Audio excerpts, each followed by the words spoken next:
Well, this morning I'm in Townsville and my journey starts at Tackle World Townsville. The boys in there, Danny Brooks and Luke Katsaris, are going to help me try and find a land-based fish. When you come to a place like this, you got the hire car, off you go, you just want to catch a fish, and that's what it's all about. Come along the journey, it's going to be a lot of fun.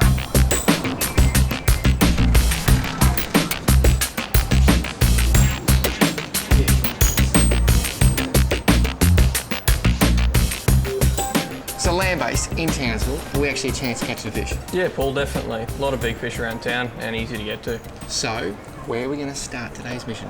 We'll start basically up at the weirs, try and catch us a big freshie. When you say a freshie what? Fresh barra, mate, definitely, metre plus. We'll go for that. Barramundi? Definitely. I'm liking the sound of this. Are there other options? What other species could you physically catch here? Oh, we can go anywhere, could slip into the sort of lakes, catch a milky, nice bream, anything like that, big and small. They're everywhere. Big and small, we catch them all. G'days.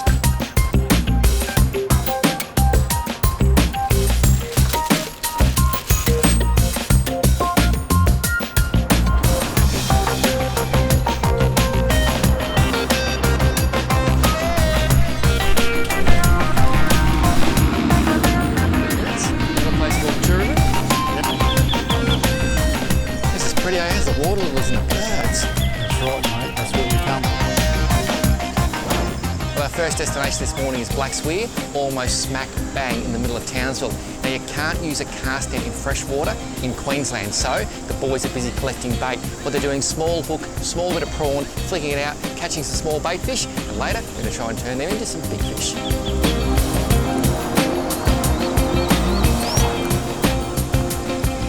We're down here in the weir, we're trying to get some fresh bait, but the simplest way is a really small hook. Just get a little bit of peeled prawn, whack it on the hook, get it in the water. While Danny's catching a few more baits, I thought I'd actually put one out here, because where there's bait, there's often big fish.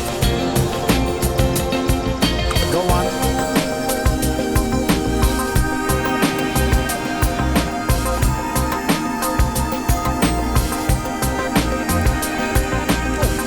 Yep. There he is on. There it is.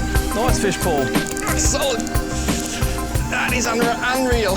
Been fishing for like 30 seconds and a nice barramundi, and this is only the bait spot. Oh, this is just unbelievable.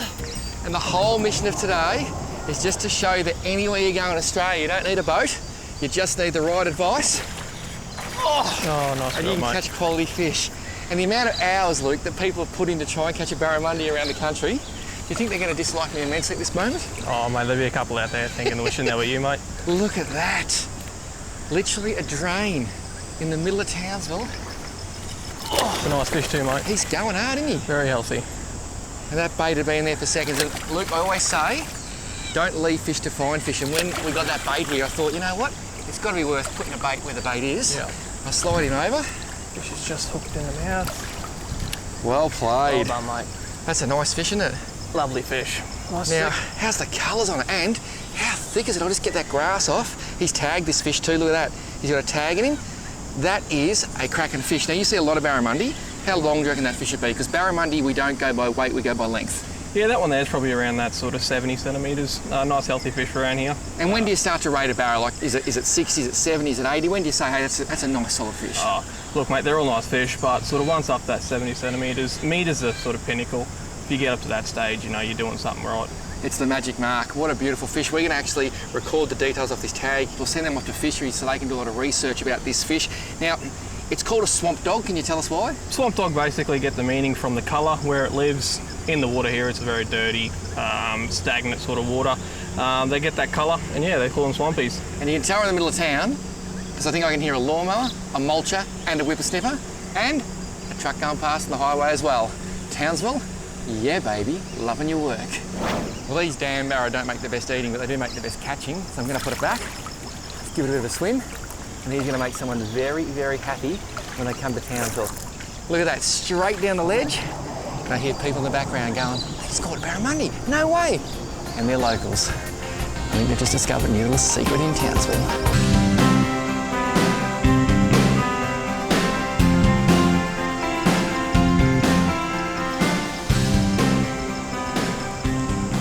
free spool with a circle hook, just allowing the fish to move around this area here. If I get the bite, I let the barra take some line, and then I just wind, I don't strike, and with the circle hook, I tend to get them right in the corner of the jaw, which makes them really good for release. It's pretty unique little fish here, Dan. Yeah, definitely. It's amazing. Seems to be a few fish just feeding through here. I think that bit of rain might have pulled them into this little drain here. Makes so much sense though. You've got a drain, it's flowing out, fish need food, they're going to come in the drain, look for food. It's just sort of... And the barras are very lazy, so he likes to just sit there and wait for the food to come in. Sounds a bit like me.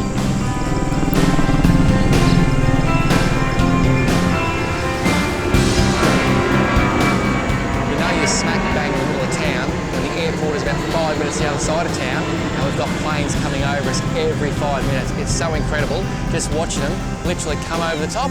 This one's a Jetstar, last one was a Virgin. We've even seen a Qantas. Unbelievable. The fact that those things can actually get off the ground and fly, almost as cool as the big Barramundi in this dam.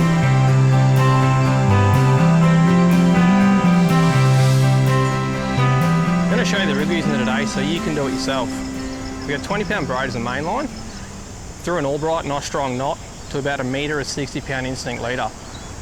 At the bottom, they've got a 5.0 VMC wide gap. You can see there, that's really wide there. Across the bait, you get plenty of penetration at that point. Next, we've got a little P-sinker that holds the bait in the right area where the fish are. After that, we've got a float. You can adjust it to the depth you want, so you can catch the fish for a lifetime like we've done today.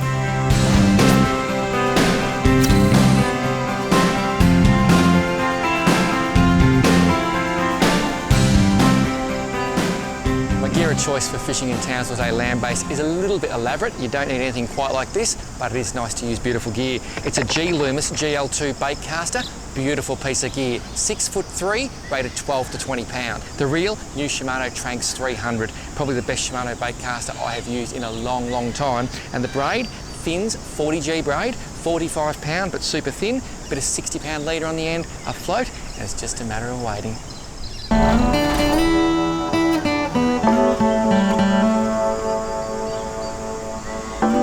Today's fishing session has really brought me back to my childhood, sitting on the bank, looking at that float, just hoping with all my might that it's going to go under. It is so good. I reckon more people should do this. A lot of people are scared of fishing, but it ain't that hard. My advice, get local knowledge. Go to your local tackle world store, your local fishing store, and ask people who actually fish how to go and catch fish and the places to go. It's a big start. And number 2, always fish for a species of fish, not just a fish. So today, we're targeting barramundi. If you target a species of fish, you can go to the area where those fish are found. You can use the bait those fish like to eat, and you can basically be there when those fish like to feed. If you do all that and line it up, fishing ain't that tough, and you'll find the more you do it, the better you get it, and the more fun it is.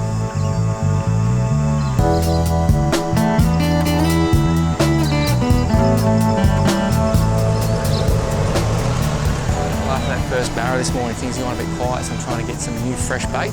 Always important to have fresh baits out. Just getting very slight little nibble. You don't want to go too hard. Oh, that's no bait fish. That's not a bait fish.